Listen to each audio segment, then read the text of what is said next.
दैनिक व्यवहार की कुछ अशिष्टताएं।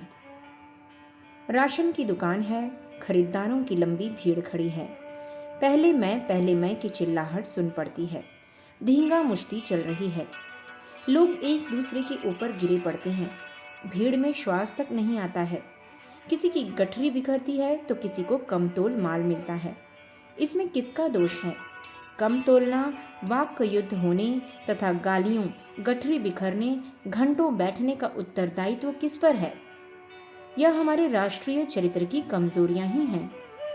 व्यवहार की छोटी छोटी भूलें हमें नीचे लाती हैं, हमारे राष्ट्रीय चरित्र को कमजोर करती हैं। कोई भी राष्ट्र अपने बड़े आदमियों के चरित्र पर नहीं, अपनी साधारण जनता के व्यवहार में बड़प्पन पाता है। आचरण सभ्य है, सहृदय है, सज्जनतापूर्ण है तो वह राष्ट्र उन्नत है। भारत में राष्ट्रीय चरित्र की निम्न कमजोरियां विशेष रूप से हटाने योग्य हैं। समय संबंधी भूलें, समय की पाबंदी को पालन न करना, स्कूल, कॉलेजों, ऑफिसों, रेल के स्टेशनों, गाड़ियों का समय पर न पहुंचना। विद्यार्थियों को समय की पाबंदी का जरा भी ध्यान नहीं रहता। क्लर्क ऑफिसों में देर से पहुंचते हैं, डाकिया देर से डाक बांटता है।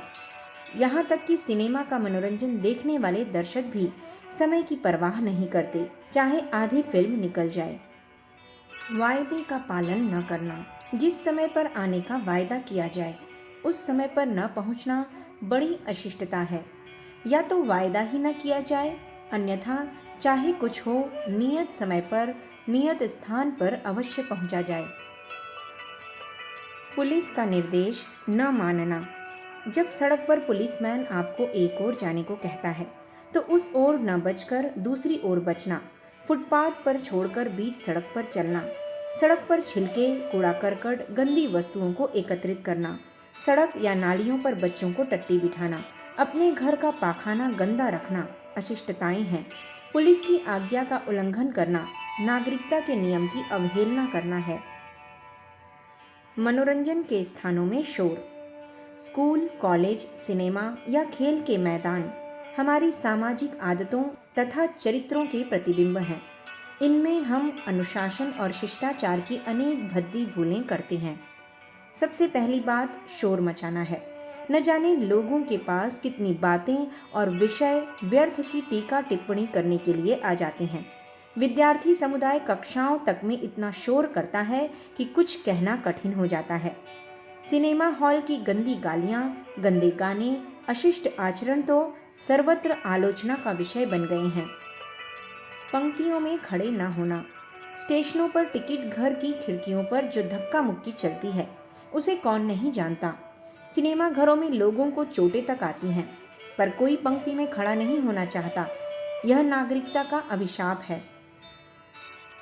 स्त्रियों का मान अपमान, संपूर्ण पाश्चात्य संसार में नारी जाति श्रद्धा और आदर की वस्तु समझी जाती है।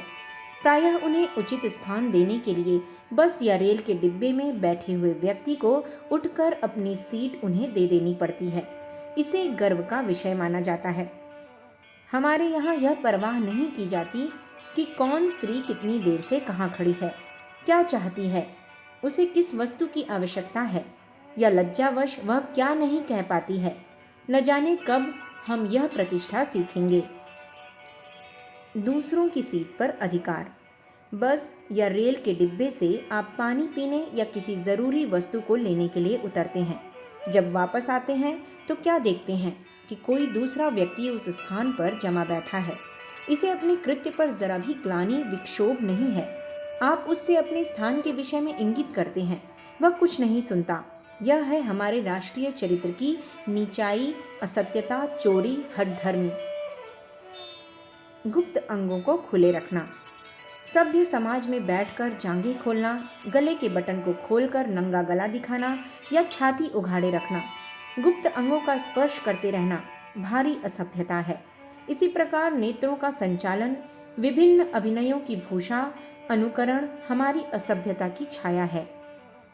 गालियां हमारा कलंक, बात बात में अनेक भारतीय तकिया कलाम के रूप में अशिष्ट शब्दों, अश्लील अंगों, गालियों का प्रयोग करते रहते हैं।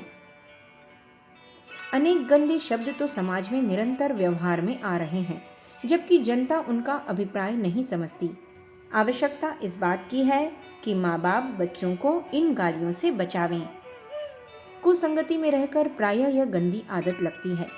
स्वतंत्रता प्राप्त हो जाने के पश्चात हमारा यह कर्तव्य हो जाता है कि अपने भाई बहनों को सुसंस्कृत और सभ्य बनावें, जिससे हमारी नागरिकता का स्तर उच्च हो सके। यदि प्रत्येक व्यक्ति अपने आचरण का ध्यान रखे तो आने वाली पीढ़ी सुसंस्कृत हो सकती है। अखंड ज्योति, जनवरी सन 1952, पृष्ठ संख्या 22-23। हमारे YouTube चैनल विचार क्रांति दूत अखंड ज्योति पत्रिका को सब्सक्राइब करें एवं अगली वीडियोस प्राप्त करने के लिए बेल आइकन दबाएं। धन्यवाद।